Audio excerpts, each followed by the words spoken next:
Parece que ayer, con el apuro de los minutos de Zoom, bueno, yo me apuré y no han quedado claros, o al menos no me ha terminado de gustar a mí en cómo ha terminado la clase. Y además, para poder cerrar el tema del evolucionismo y del siglo XIX, en pos de que estamos cerca del parcial y que es un tema que es importantísimo que tengamos en cuenta y que podamos tener a mano para repasar. Así que, bueno, retomando un poco esta caracterización del siglo XIX y recordando que del siglo XVIII, digamos, el siglo XVIII ofrece las distintas ideas motoras de teorías como la del evolucionismo, me gustaría retomar eso, ¿no? Como que les quede claro que del siglo XVIII la idea de orden, la idea de progreso, de un progreso que no es un progreso indefinido y no es un progreso que dispara para cualquier lado, sino que es un progreso que tiene una dirección y que, digamos, es un progreso técnico, ¿sí? El siglo XIX va a tener esta idea, digamos, del progreso, del orden y de la razón como el telón de fondo, a partir del cual, digamos, se van a empezar a surgir y van a empezar a consolidarse distintas escuelas y distintas disciplinas que van a tener, digamos, estas ideas como ideas directrices, como ideas motoras, ¿sí? Eh, Habiendo también caracterizado el siglo XIX, retomando la idea esta de lo que estaba pasando en la Europa del siglo XIX, el ascenso de la burguesía, la revolución industrial, el imperialismo y el colonialismo, que van a ser prácticas que van a asignar el siglo, me gustaría ya entrar de lleno a la antropología como una disciplina científica autónoma, autónoma de la filosofía, autónoma de la teología y autónoma de la historia, y empezar a caracterizar, digamos, a su primer corriente clásica, la primer corriente teórica que van a sostener los antropólogos y antropólogas, aunque son más antropólogos, obviamente, en la época. Y quiero que empecemos a charlar y que charlemos, digamos, básicamente sobre el surgimiento, digamos, del evolucionismo como la primer corriente clásica de la antropología. Les decía, el evolucionismo va a surgir, ¿sí?, en el siglo XIX como una corriente clásica que ayuda a pensar la cultura, así que que ayuda a pensar las culturas y las diferencias culturales con, bueno, una ideología de fondo bastante marcada. En el plano específico, digamos, de la antropología, Morgan y Taylor van a ser sus referentes más importantes del evolucionismo, aunque también tenemos que incorporar, como les decía ayer, tenemos que incorporar a Darwin dentro de los evolucionistas clásicos, porque bueno, justamente él, si bien, digamos, eh, él, si bien no va a ser un evolucionista, va a plantar las bases teóricas para el evolucionismo. Morgan en Estados Unidos y Taylor en Inglaterra van a estar pensando, como les decía ayer, en diferentes lugares, distintos postulados para poder entender, distintos postulados para poder abordar los estudios antropológicos y para poder entender las diferencias culturales.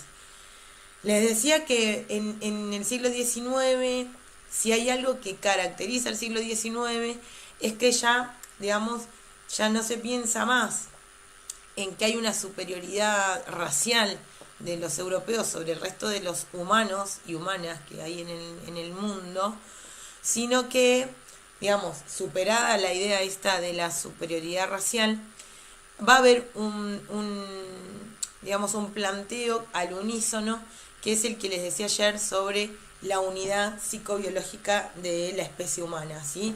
Ya para el siglo XIX se entiende que todos los hombres y todas las mujeres compartimos una misma base de pensamiento y física, ¿sí? Somos la misma especie sobre la Tierra, que pensamos usando el mismo cerebro y que tenemos un cuerpo similar porque justamente es la misma especie.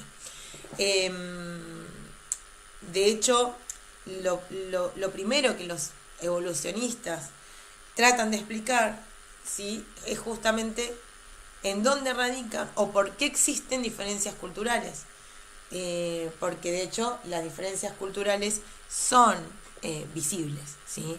Entonces tenemos que hay culturas con diferentes idiomas, hay culturas con diferentes prácticas sobre el matrimonio, prácticas familiares, que hay distintos tipos de pensar la economía, comercio, agricultura, ¿no?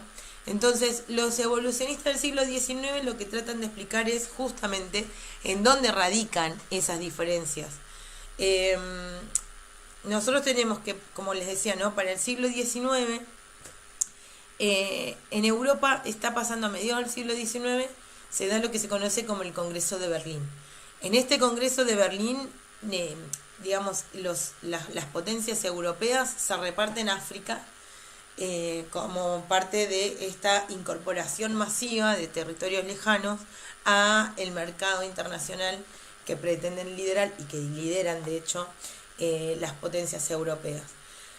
Las naciones europeas ahí se van a estar planteando, se van a preguntar, van a estar ávidas de responder la pregunta de por qué las sociedades africanas, oceánicas, las sociedades asiáticas y americanas van a ser tan diferentes entre sí y a la vez van a ser tan diferentes con la sociedad europea. Ante estas diferencias que van a ser tan claras, van a ser tan marcadas y que van a llenar tanto de preguntas a los europeos, es obvio, digamos, esta pregunta que nace y que es, bueno, ¿cuál es el origen de estas diferencias culturales? ¿Sí? ¿De dónde salen las diferencias culturales? ¿Y cuál es digamos, el porqué de la existencia de la diversidad cultural?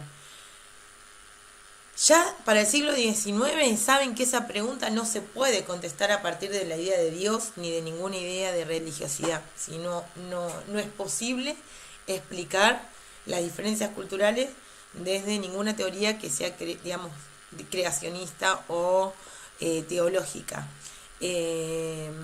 Porque lo que plantean es justamente es que sí se puede explicar la diversidad cultural separando el mundo espiritual del mundo natural, ¿sí? Y acá es donde aparece nuestro tan famoso y reconocido Charles Darwin, como este científico tan característico del siglo XIX, que en 1859 lo que plantea, o sea, al publicar El origen de las especies, él hace una explicación científica sobre el origen de la diversidad biológica de las distintas especies sobre el mundo, desde la propuesta del concepto de la evolución, ¿sí? Dice que hay un origen único de la vida, que, digamos, luego que ese origen único de la vida va a ir evolucionando a partir de distintos mecanismos como la selección natural y que va a ir dando origen a las distintas especies sobre la Tierra, entre las cuales la especie humana, el sapiens sapiens, va a ser una más como el resto de los animales. Acá yo recuerdo que siempre Lili nos planteaba como las tres grandes heridas para los hombres y para el pensamiento del siglo XIX, que es, bueno, Darwin, que viene a decir, bueno, ¿saben qué? Los humanos somos una especie de las muchas que hay en la Tierra. La segunda es Freud, que viene a decir, ¿saben qué? No somos tan libres como pensamos, sino que estamos gobernados por fuerzas inconscientes que sin que nos demos cuenta nos motorizan la vida. Y el tercero viene a ser Marx, que dice la explotación, o sea, la dominación más grande que se da en el universo es la del hombre sobre el hombre. Se hacen como las tres heridas que se le da al ego del hombre, de este hombre europeo que viene del medioevo pensando que somos la especie elegida, que somos la única especie que vale la pena en la Tierra. Bueno, Darwin, al hacer esta propuesta y al plantear, bueno, la selección natural como el motor de la evolución, ¿sí? Que da origen, digamos, desde un origen común a el desarrollo de distintas especies en la Tierra, también lo que plantea, digamos, es que, digamos, tiene que haber otra explicación a las diferencias visibles, a las diferencias concretas de las formas culturales, ¿sí? ¿Por qué? Porque el fundamento de la superioridad biológica ya no es posible en este tiempo, ¿sí? El pensamiento de los hombres y de los científicos del siglo XIX ya no permiten pensar en que, bueno, los europeos tenemos porque me pongo como en el pensamiento, ¿no? Los europeos somos la cultura más desarrollada porque tenemos una superioridad biológica. Bueno, como les decía al principio, esa idea de la superioridad biológica va a estar desterrada por esta, digamos, por esta unidad psicobiológica de la especie humana. Entonces, si ya no es posible pensar o explicar las diferencias visibles desde un punto de vista de la superioridad de la especie, la pregunta de los antropólogos del siglo XIX es, bueno, ¿a partir de qué entonces la podemos explicar? Y acá es donde aparece la idea, digamos, la primer gran explicación posterior, digamos, a la de la superioridad biológica, es la de la idea de cultura, ¿sí? La cultura es una de las formas de satisfacer las necesidades primarias de cualquier grupo humano, y la cultura va a ser la que va a diferenciar a los humanos. En primer lugar, va a diferenciar a los humanos del resto de los animales. Y acá ustedes, Bobín, Arribas y Rosato, explican bien justamente cómo están pensando los primeros evolucionistas, o sea, los evolucionistas, cómo están pensando este paso de la naturaleza a la cultura. Y la respuesta va a ser, bueno, la cultura va a ser, digamos, la manera en que se satisfacen las necesidades básicas, va a ser la que nos va a diferenciar de los animales en primer caso. Pero además, la manera en que satisfacemos nuestras necesidades primarias también va a diferenciar a los grupos humanos entre sí, ¿sí? Digamos, lo que podemos preguntarnos entonces es en dónde va a radicar, digamos, la diferencia cultural para los evolucionistas, ¿no? Porque, digamos, desde el punto de vista biológico, Darwin nos ayuda a entender de que, bueno, hay una evolución en términos de especies y, digamos, que va a estar regida por la selección natural. Pero en el caso de la cultura, ¿cómo explicamos esa evolución? Y ahí es donde aparece, digamos, esta idea de que las culturas también van evolucionando de, digamos, culturas más primitivas a culturas menos primitivas, ¿sí? Y acá lo que me interesa a mí, digamos, que quede claro, dicen, esto está muy claro en el texto de Bobín y de Rosato, retómenlo, léanlo con claridad y con tiempo, ¿no? Dicen, bueno, la cultura va evolucionando desde un momento más primitivo, que no se conoce, a, en una primera instancia, evoluciona desde la barbarie, que no se conoce, no hay conocimiento, digamos, en el momento vivo de sociedades bárbaras, a sociedades salvajes. En estas sociedades, digamos, en este salvajismo, en el proceso que va de la barbarie al salvajismo, dicen, las sociedades han comprendido, o los grupos humanos van comprendiendo las ventajas del sedentarismo y la ventaja de la domesticación, tanto de plantas como de animales. Y el tema del componente salvaje, para mí, digamos, es muy importante que quede claro cómo los hombres y los cientistas del siglo XIX van a estar pensando, digamos, este paso de estadios evolutivos. Porque esto lo plantea muy bien Garreta también en el texto, ¿no? El componente salvaje, lo salvaje, no está solamente ubicado del otro lado del océano, ¿sí? No está colocado, digamos, en una distancia física, sino que el componente salvaje va a estar ubicado en cuestión de anterioridad en el tiempo, ¿sí? Entonces, fíjense que lo salvaje no es solamente lo que está distante, sino lo que está atrás en una línea de tiempo, ¿sí? En una cuestión temporal y de desarrollo. Y acá, digamos, esta idea de la distancia física y de la distancia en el tiempo con lo salvaje es lo que va a plantar las bases y va a ser como el inicio de esta idea de un orden evolutivo, ¿sí? de un camino evolutivo, de un orden, ¿sí? Esta idea, esta obsesión que tienen los europeos del siglo XVIII y siglo XIX con el orden, ¿sí? Este orden evolutivo que va a sucederse, digamos, en distintos estadios y que va atravesando, digamos, de componentes menos complejos a más complejos, pasando, digamos, de lo más primitivo a formas más civilizadas, ¿sí?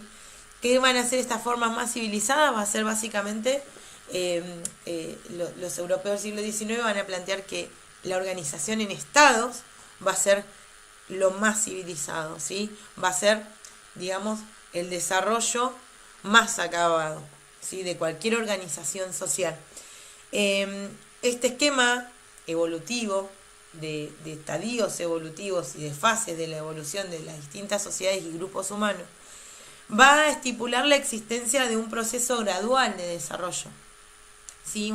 Un desarrollo que, como les digo, va a ser gradual, va a ser continuo y va a ser irreversible y que va a estar orientado. Acuérdense lo que les decía en la primera parte de la clase, que el progreso y el desarrollo, digamos, el siglo XIX plantea la idea de que el progreso es progreso de la razón.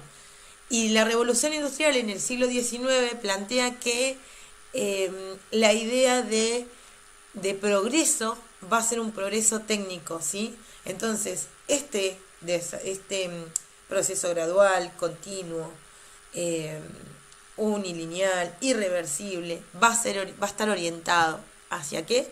Hacia formas cada vez más complejas de desarrollo técnico. El mundo civilizado, entonces, lo que va a hacer, va a tener claramente una misión para los pensadores del siglo XIX. ¿Cuál va a ser la misión? La de acompañar el desarrollo de sociedades más atrasadas, ¿sí? Esto parece tremendo, pero bueno, es bien claro, bien clásico el pensamiento europeo del siglo XIX y lo tenemos que tener muy claro, porque acá las sociedades europeas, los estados europeos, los recientes estados nacionales europeos van a sentir que como representantes del estadio más evolucionado tienen las condiciones necesarias para poder acompañar a otras sociedades en su desarrollo técnico. Y esta es una idea que, ojo, no es del siglo XIX. Yo en el 2016 en Polonia participé de un congreso sobre derechos humanos en América Latina y el rector de la Universidad Jagellónica en su discurso inaugural plantea que, bueno, la idea de derechos humanos había nacido en Europa y que cuando pensábamos en América Latina teníamos que pensar que los pueblos latinoamericanos necesitaban ser acompañados en el desarrollo, en el ejercicio y en el uso correcto, digamos, de los derechos humanos, como si nosotros no entendiéramos de qué se tratara, solo porque, como se crearon en Estados Unidos, nosotros solamente podemos ser acompañados, en Estados Unidos no, en Estados Unidos y en Europa, pero digamos, nosotros como parte de este tercer mundo, necesitamos ser acompañados. Y acá Europa, que como le decía en la parte anterior de la clase, ya está pensándose, digamos, está mirando a los pueblos colonizados, sí, como un espejo deformado, en donde se ven a sí mismos en el pasado, se están viendo como padres que necesitan tomar de la mano a estos pueblos atrasados y acompañarlos en el desarrollo. Esto es tremendo porque, digamos, pensar el pensamiento de los estadios evolutivos, que es propio de la antropología del siglo XIX, la antropología evolucionista del siglo XIX, va a marcar, digamos, o va a establecer que aquellas sociedades que logran establecerse como estados, sobre todo estados nacionales, capaces de llegar a una religión monoteísta, ¿sí? Una religión monoteísta, porque las politeístas se colocan en estadios anteriores, y que puedan tener escritura del modo occidental, van a ser considerados en la punta de la pirámide de la evolución.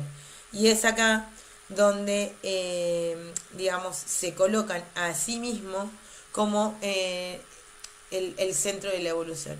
Y acá es donde aparece esto que es tan complejo y que está tan en boga hasta el día de hoy, y que lo podemos ir desprendiendo, digamos, en distintas escalas: nacional, regional, internacional, provincial e incluso local, en la idea del etnocentrismo, ¿no? El etnocentrismo, ¿qué es? Es colocar a la cultura propia como aquella ideal para poder medir y clasificar a las otras, ¿sí? Y en este sentido, los europeos del siglo XIX creyeron firmemente que ellos han sido capaces, únicamente ellos, de lograr de alcanzar ese estado ideal, y que son capaces, digamos, de acompañar al resto de las culturas para que puedan desarrollarse firmemente, plenamente, ¿no? Es tremendo y está vigente. Eso es lo que tenemos que tener en cuenta todo el tiempo.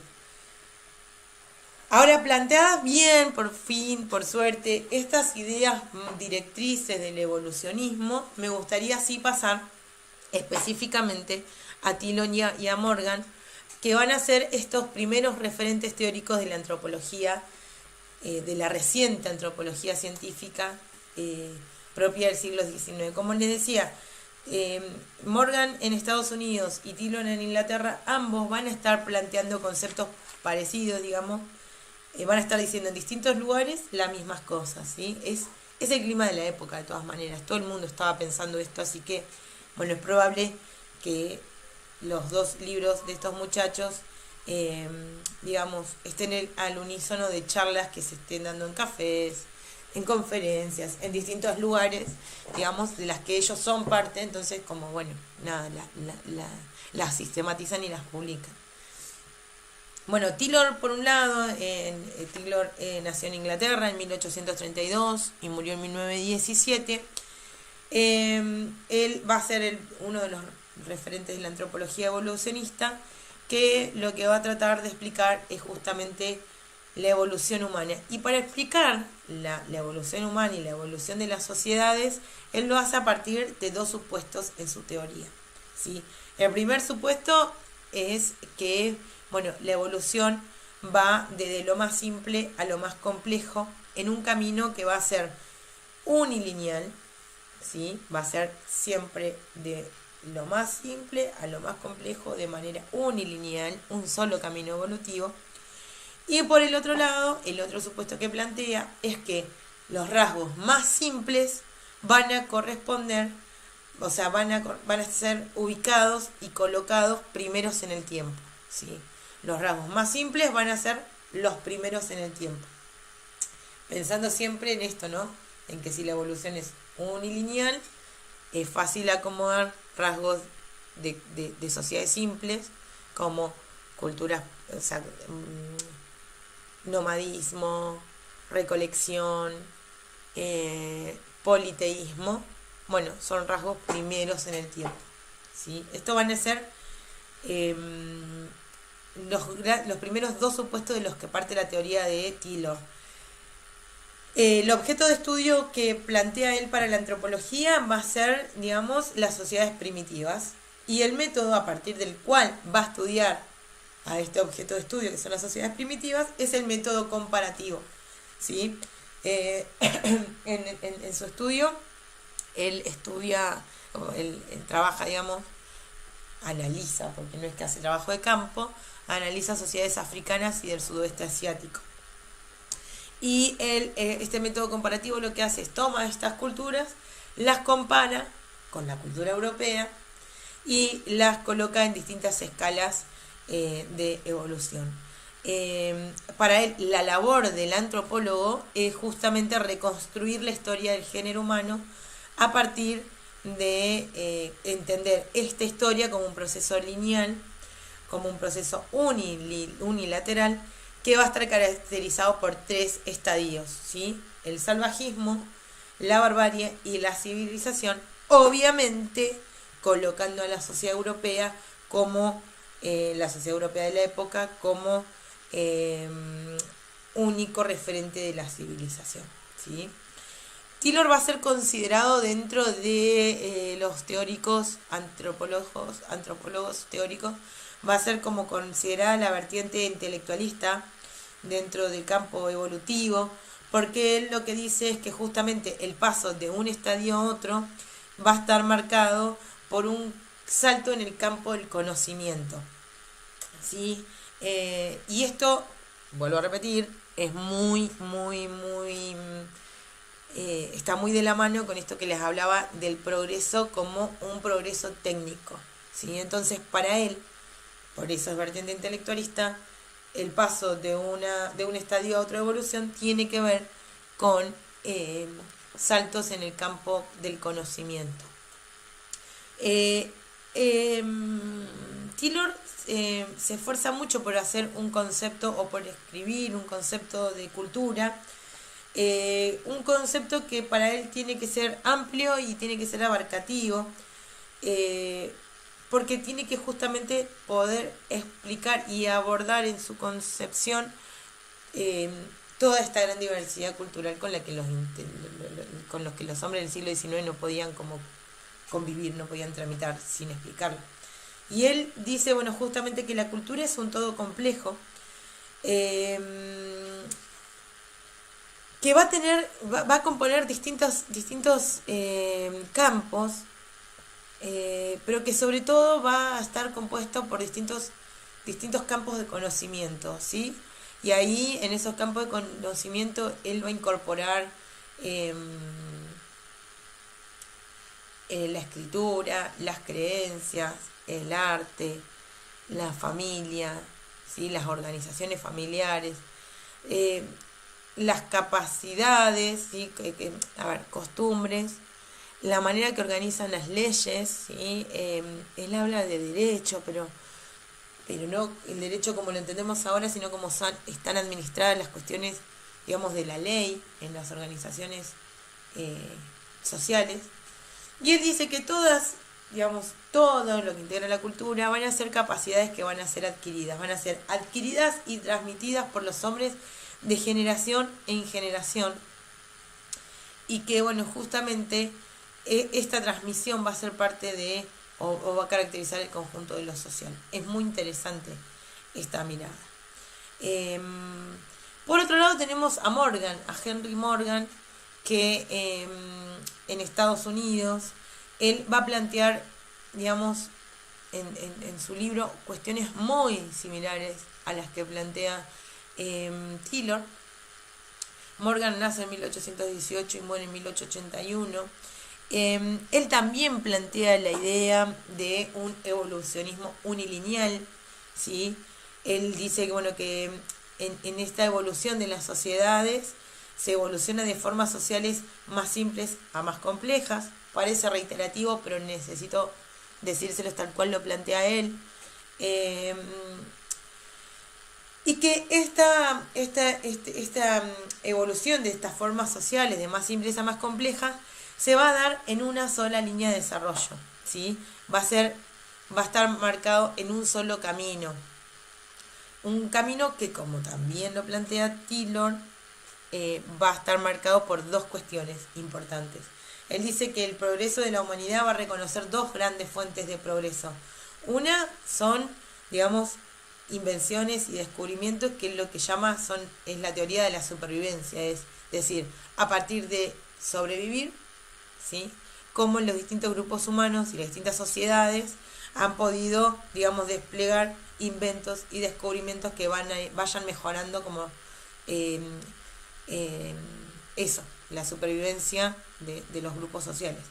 Y por el otro lado, dice que esta fuente del origen de la evolución en las sociedades va a estar fundamentado por ideas originales a principios primarios, es decir, la manera en cómo se organizan las instituciones, la forma de gobierno y las cuestiones familiares dentro de los grupos humanos. Entonces tenemos, por un lado, la cuestión de la supervivencia, la teoría de la subsistencia, perdón, y por el otro lado, las ideas originarias a cuestiones primarias, como por ejemplo las instituciones, la familia y las formas de gobierno.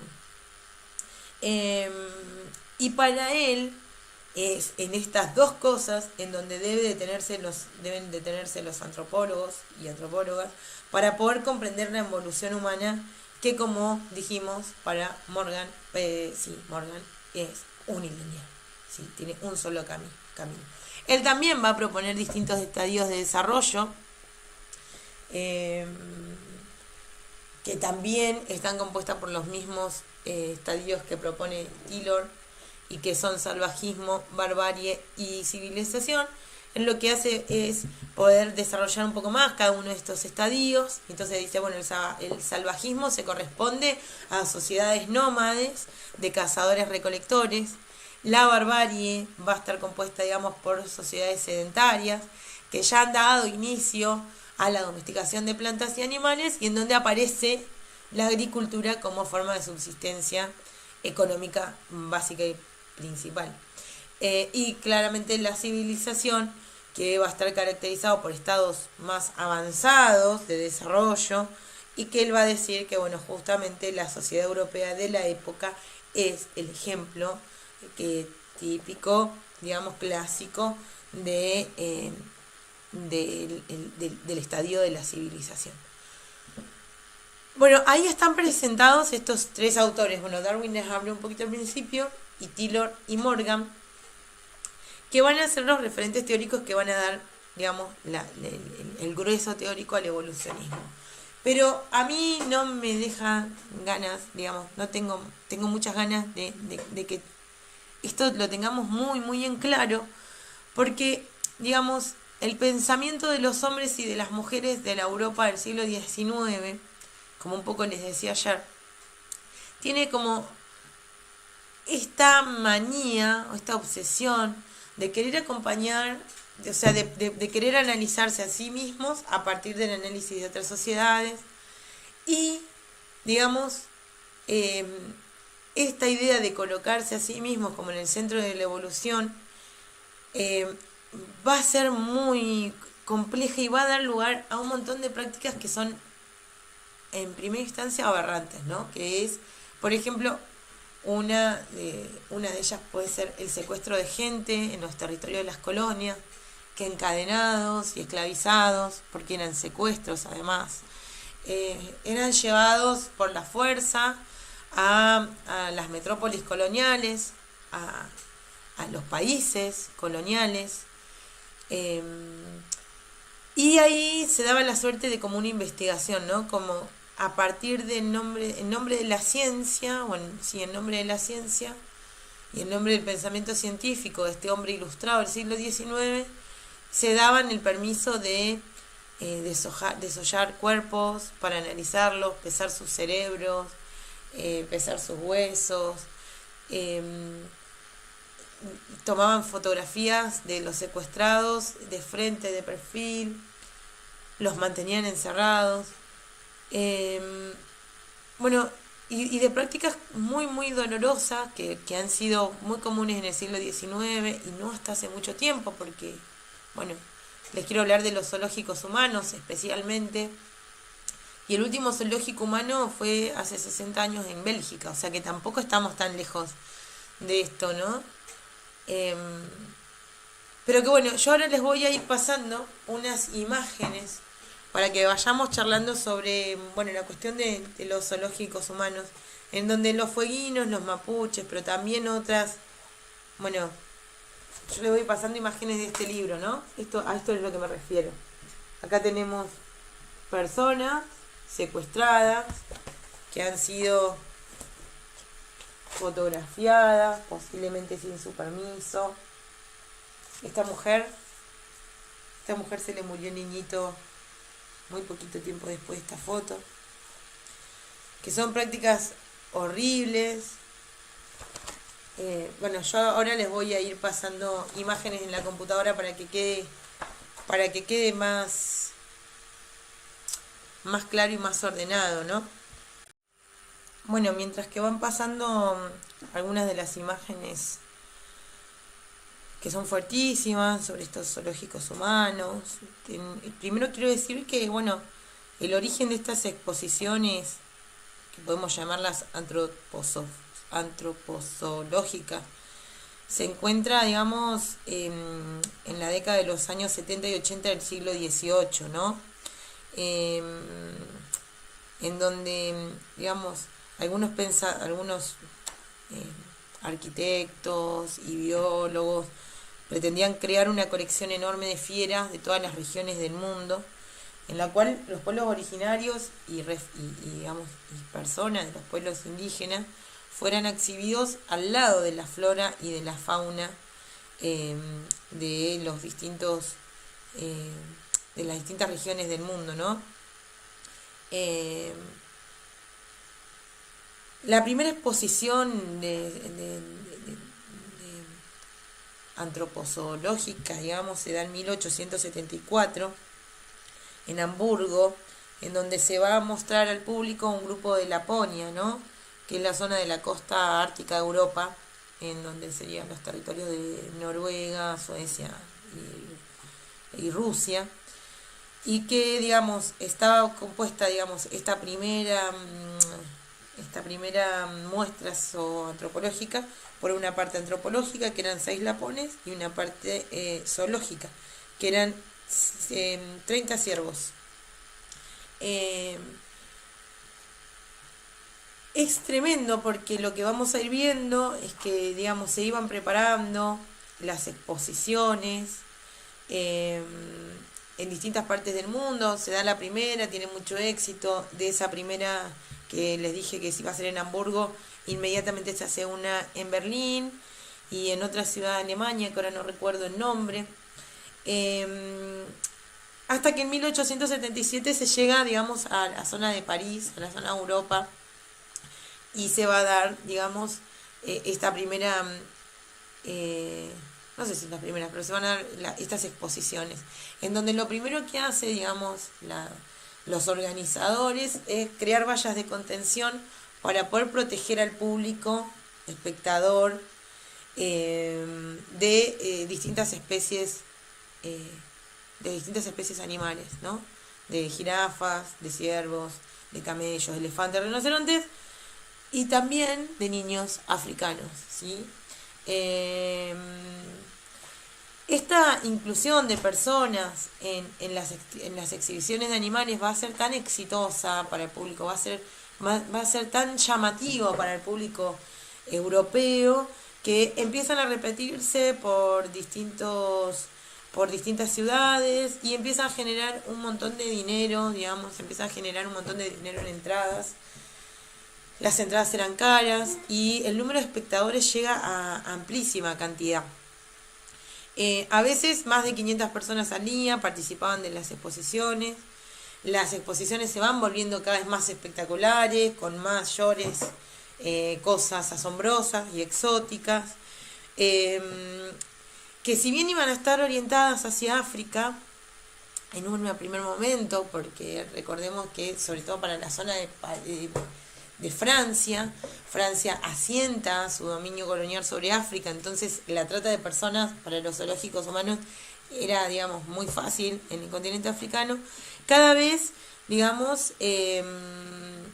cada vez se van ampliando los grupos que iban siendo víctimas de estas prácticas culturales y bueno, digamos, se iban haciendo más comunes y se iban haciendo más amplias, ¿sí? Si bien hay una cosa que me gustaría aclarar, la idea de los zoológicos humanos y de la de exhibir seres humanos con fines científicos, si bien, digamos, no nace en el siglo XIX, como les decía, la primera fue en el siglo XVIII, pero en realidad la práctica se remonta al siglo XVI, porque recordemos que el mismo Colón lleva prisioneros, digamos, bueno, la crónica habla de 31 nativos, pero no se sabe a ciencia cierta cuántos llevaron. y si bien, digamos, al principio no eran con fines de exhibición pública, sí eran con fines de exhibición a las élites gobernantes. Y sí tenían, digamos, un trasfondo científico de argumentación y de estudio, que bueno, como decía Lili la clase pasada, no digamos, esta avasallante investigación científica sobre cuerpos nativos es lo que va a determinar la unidad biológica de los hombres, ¿no? No somos especies distintas, son las mismas especies o sea, somos el mismo grupo humano que, que las diferencias no son biológicas. En todo caso, como explica en el siglo XIX, son culturales.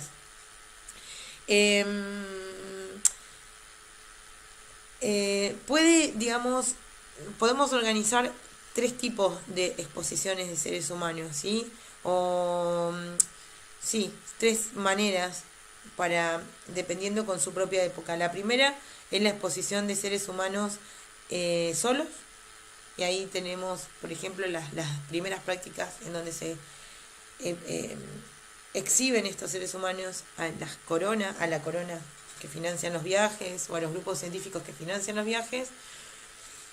Una segunda etapa, que es una combinación de exposición de seres humanos con animales, en combinación con animales, y esto sí va a estar relacionada a la idea de un jardín zoológico, en donde obviamente los seres humanos van a estar incorporados como la fauna.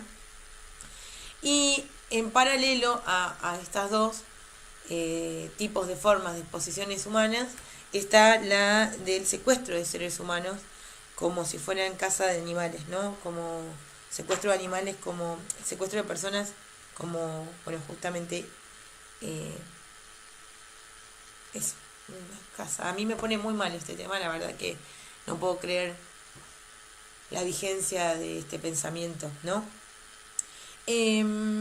Sí, digamos, por regla general, las exposiciones de seres humanos se van a realizar en 3 tipos de modalidades que van a ser distintas, pero pueden estar mezcladas.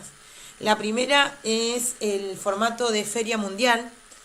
Hay una primera feria mundial que se inaugura en 1851 en Londres.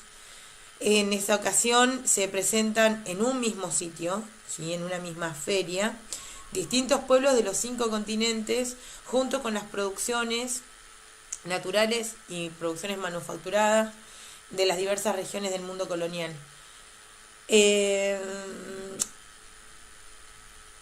Y, digamos, si bien tenía como el origen de ser presentado como las posibilidades de explotación y de, digamos, las posibilidades y de explotación y comercio de los territorios coloniales, fue presentada este tipo de exposición de seres humanos como una feria de consumo, así como una feria de consumo y como una feria, digamos, fue presentado como una feria del mundo, ¿no? Una feria mundial.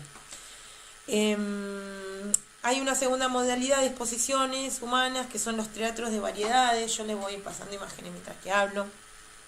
Este teatro de variedades se presenta, por ejemplo, gente con alguna discapacidad física, gente con enanismo, o todo lo contrario, gigantes, o siameses. Hay muchas fotos de siameses en estos teatros de variedades. Y que, digamos, este tipo de exhibición humana se pasa desde lo físico y alcanza como la pantalla y los medios gráficos. Muy recurrentes en el siglo XIX y también en el siglo XX. Y el tercer formato es el que les estaba hablando, de exposiciones antropozoológicas, que era esta combinación de plantas y animales mezclados en un mismo espacio. Cada formato, como les decía, tiene su propia manera de representar o de relatar, ¿no? De componer, de construir el mundo de lo exótico. Y cada formato va a tomar lo exótico de una manera muy particular. En el teatro de variedades, por ejemplo, se tiene que alimentar el carácter monstruoso y excesivamente morboso para satisfacer la demanda del público, que quería y exigía, bueno, justamente como una finalidad sensacionalista, ¿no? Tenían, para calmar ese sensacionalismo y esa necesidad de lo exótico y lo monstruoso, bueno, se exageraba, era cuanto más feo y más extraño, mejor era para el público. En las ferias mundiales, en las exposiciones universales, en lo que se va a enfatizar básicamente son en las ventajas económicas propias de la colonización. Es decir, se muestran productos manufacturados, como les decía, y productos naturales, que lo que le vienen a mostrar al mundo es, hey, miren, tenemos este territorio que produce estas cosas y puede sernos de muchísimo beneficio. Pero, digamos, acá, digamos, en las ferias mundiales lo que vamos a ver, o lo que se va a ver, es la juxtaposición de elementos europeos y no europeos, sobre todo para fortalecer la relación jerárquica entre lo europeo y lo no europeo, ¿no? Lo europeo es lo superior y lo más acabado, y lo no europeo es lo inferior y lo más bárbaro y lo más sí, bárbaro y más primitivo. Eh, y bueno, justamente la modalidad del jardín zoológico lo que va a enfatizar es la breve distancia o la nula distancia que hay entre el mundo primitivo y el mundo europeo presentado en el zoológico. La verdad que las imágenes son muy fuertes. Pensar qué han pensado estos hombres y estas mujeres atrapados en estas exposiciones mundiales. Nada, es terriblemente doloroso. Y bueno, nosotros ahí Lili le subió el documental Zoológicos Humanos y seguramente para el parcial van a tener para charlar sobre esto y para poder profundizar. Pero a mí me parecía que no era que digamos que esta era la oportunidad para que lo charlemos y que no es un dato que tenemos que dejar de pasar como cientistas sociales, ¿no? Es gravísimo, fue gravísimo. Ojo, estas exposiciones también tenían sus detractores en el momento y había gente que hacía manifestaciones en contra de las mismas y de hecho se terminan prohibiendo, pero digamos, fueron posibles porque había un público que compraba y que gustaba de estas prácticas terriblemente monstruosas. Bueno, hasta acá me parece que la clase de hoy estuvo buena. Estuvo buena. Ahora sí siento que la clase está terminada. Quería pasarles estas imágenes de los zoológicos humanos para que las tengan en cuenta, para que las retomen para el parcial. Y bueno, cualquier duda saben que estoy a disposición y les pido disculpas por los inconvenientes de la clase de ayer. Les mando un saludo y bueno, cualquier duda me escriben al mail. Abrazo.